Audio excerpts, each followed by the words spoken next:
Alright, welcome to Caleb and Jordan's channel. We're going to read about half of chapter 22 and all of chapter 23 in Harry Potter and the Deathly Hallows Part 1. That's Caleb over there. Say hi, Caleb. He's in a bad mood tonight, but told him this is his channel. It's his baby. Here we go. This is half of chapter 22. We already read part of it. And then it came to Harry in one shining piece, the memory that had stirred at the sound of the name Peveril, a filthy old man brandishing an old, ugly ring in the face of a ministry official, and he cried aloud, "Marvel O'Gaunt!" "Sorry," said Ron and Hermione together. Marvel O'Gaunt. You know whose grandfather, in the Pensive, with Dumbledore. Marvel O'Gaunt said he was descended from the Peverils. Ron and Hermione looked bewildered. The ring that became the Horcrux. Marvel O'Gaunt said it had the Peveril coat of arms on it. I saw him waving it in the bloke from the ministry's face. He nearly shoved it up his nose. The Peveril coat of arms, said Hermione sharply. Could you see what it looked like? Not really, said Harry, trying to remember. There was nothing fancy on there as far as I could see. Maybe a few scratches. I only ever saw it really close up after it had been cracked open. Harry saw Hermione's comprehension in the sudden widening of her eyes, Ron looking from one to the other astonished. Blimey, you reckon it was this sign again? The sign of the Hallows? Why not, said Harry excitedly. Marvel O'Gaunt was an ignorant old jit who lived like a pig. All he cared about was his ancestry. If that ring had been passed down through the centuries, he might not have known what it really was. There were no books in that house, and trust me, he wasn't the type to read fairy tales to his kids. He'd have loved to think the scratches in the stone were a coat of arms, because as far as he was concerned, having pure blood made you practically royal. Yes, and that's all very interesting, said Hermione cautiously.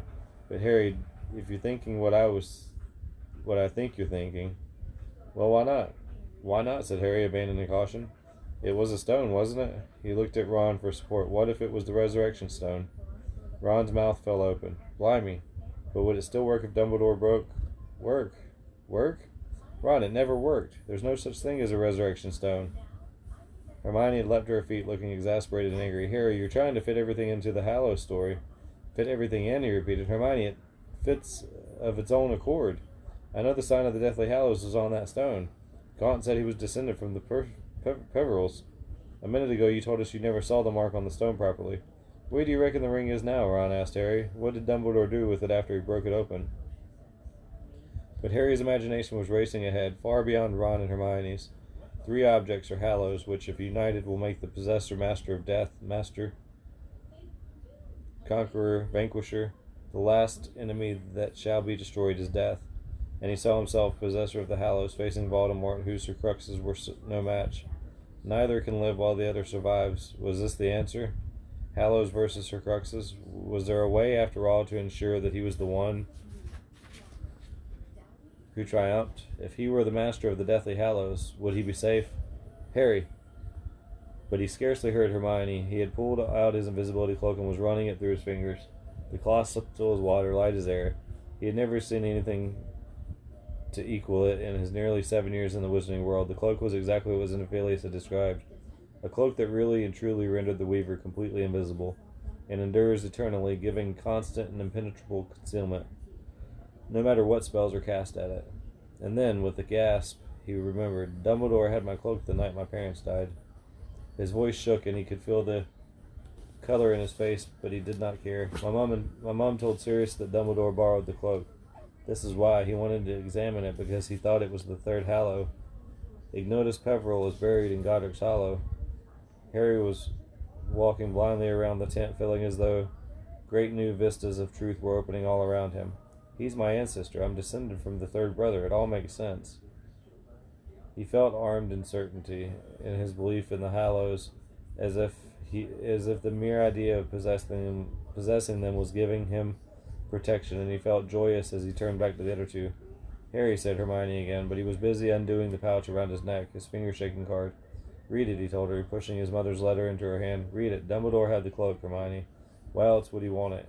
He didn't need a cloak. He could perform a disillusionment charm so powerful that he made himself completely invisible without one. Something fell to the floor and rolled, glittering under a chair. He had dislodged the snitch when he pulled out the letter.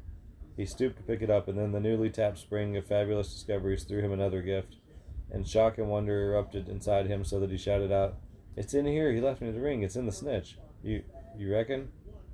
He could not understand why Ron looked taken aback. It was so obvious, so clear to Harry. Everything fit, everything.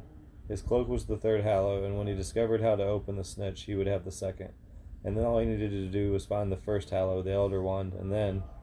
But it was as though a curtain fell on a lit stage. All his excitement, all his hope and happiness... maybe, I don't know. Were extinguished at a stroke, and he stood in the darkness, and the glorious spell was broken. That's what he's after. The change in his voice made Ron and Hermione look even more scared. You know who's after the Elder Wand. He turned his back on the strained, incredulous faces. He knew it was the truth. It all made sense. Voldemort was not seeking... was not seeking a new wand. He was seeking an old wand, a very old wand indeed. Harry walked to the entrance of the tent, forgetting about Ron and Hermione, as he looked out into the night, thinking. Voldemort had been raised in a Muggle orphanage. Nobody could have told him the tales of Beetle the Bard when he was a child, any more than Harry had heard them. Hardly any wizards believed in the Deathly Hallows. Was it likely that Voldemort knew about them? Harry gazed into the darkness. If Voldemort had known about the Deathly Hallows, surely he would have sought them, done anything to possess them. 3 objects that made the possessor master of death. If he had known about the Deathly Hallows, he might not have needed Horcruxes in the first place. Didn't the simple fact that he had taken a Hallow and turned it into a Horcrux demonstrate that he did not know his last great wizarding secret?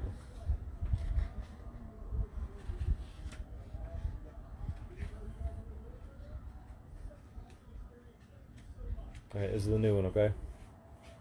Do you hear me? Which meant that Voldemort sought the Elder Wand without realizing his full power, without understanding that it was one of 3. For the wand was the Hallow that could not be hidden, whose existence was best known. The bloody trail of the Elder Wand is splattered across the pages of wizarding history. Harry watched the cloudy sky curves of smoke gray and silver sliding over the face of the white moon. He felt lightheaded with amazement at his discoveries. He turned back into the tent. It was a shock to see Ron and Hermione standing exactly where he had left them. Hermione still holding Lily's letter, Ron at her side looking slightly anxious. Didn't they realize how far they had traveled in the last few minutes?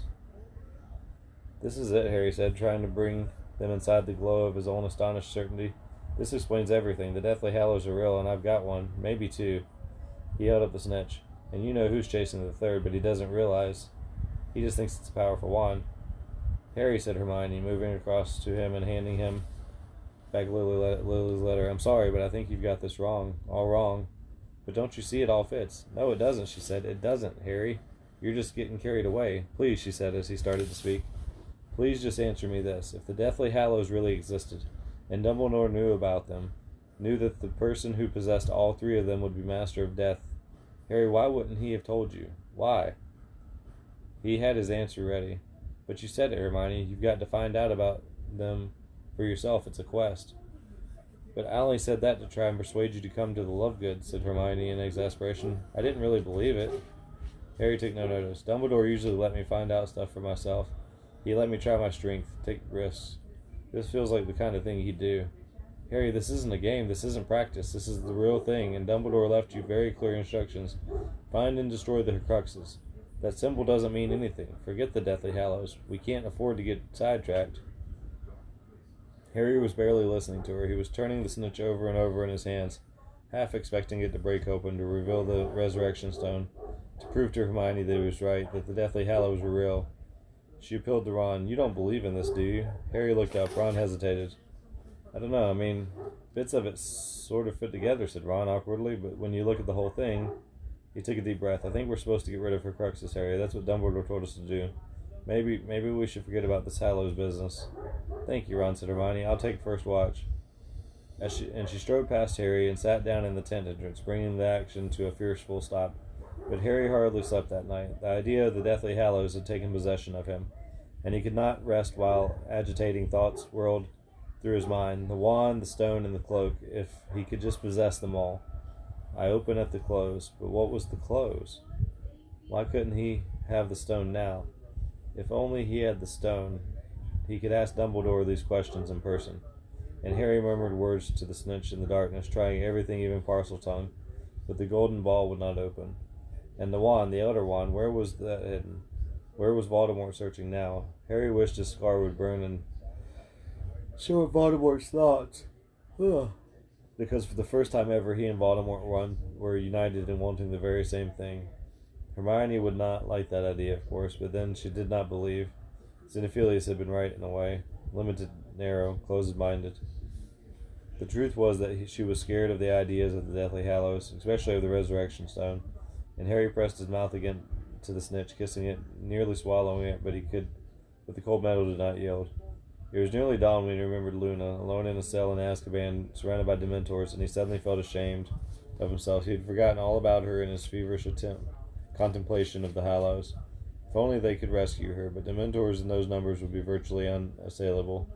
Now he came to think about it, he had not yet tried casting a Patronus with the Blackthorn wand. He must try that in the morning. If only there was a way of getting a better wand. And desire for the Elder Wand, the death stick, unbeatable, invincible, swallowed him once more. They packed up the tent next morning and moved on through a dreary shower of rain.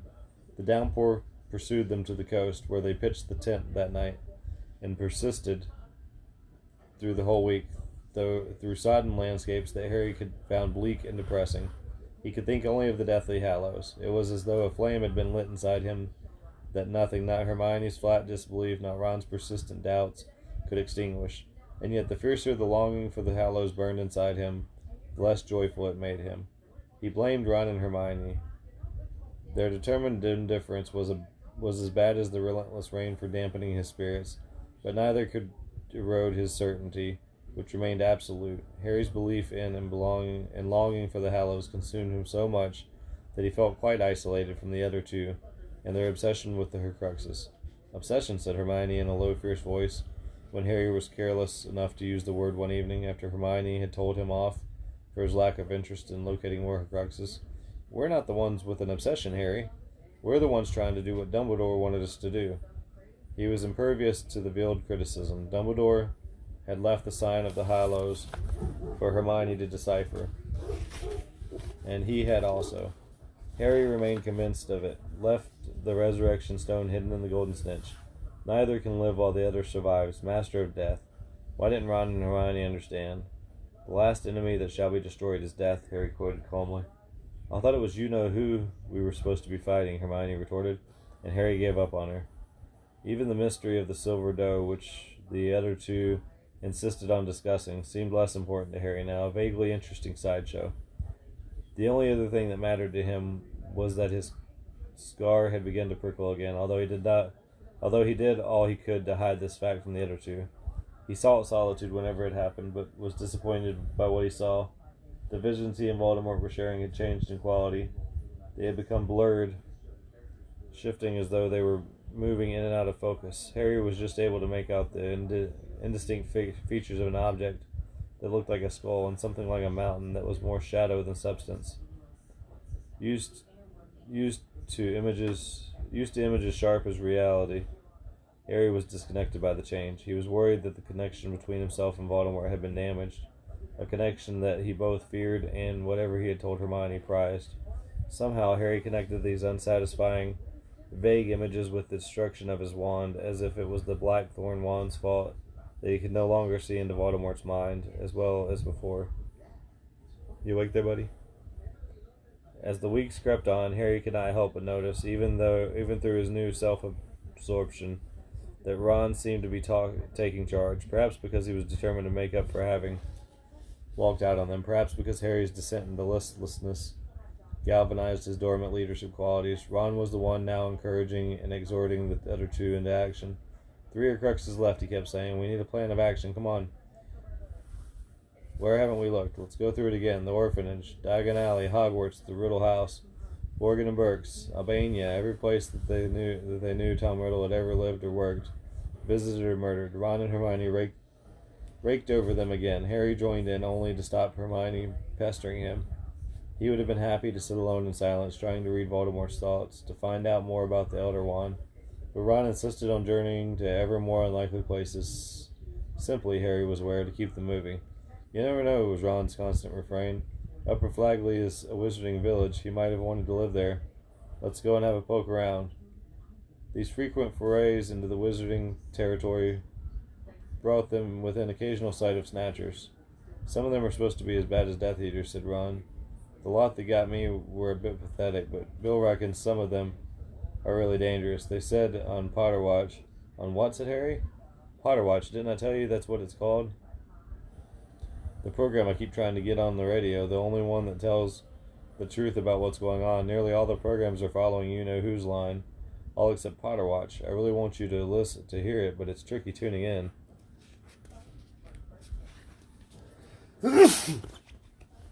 Alright. That's it for tonight. Good night, sweet dreams.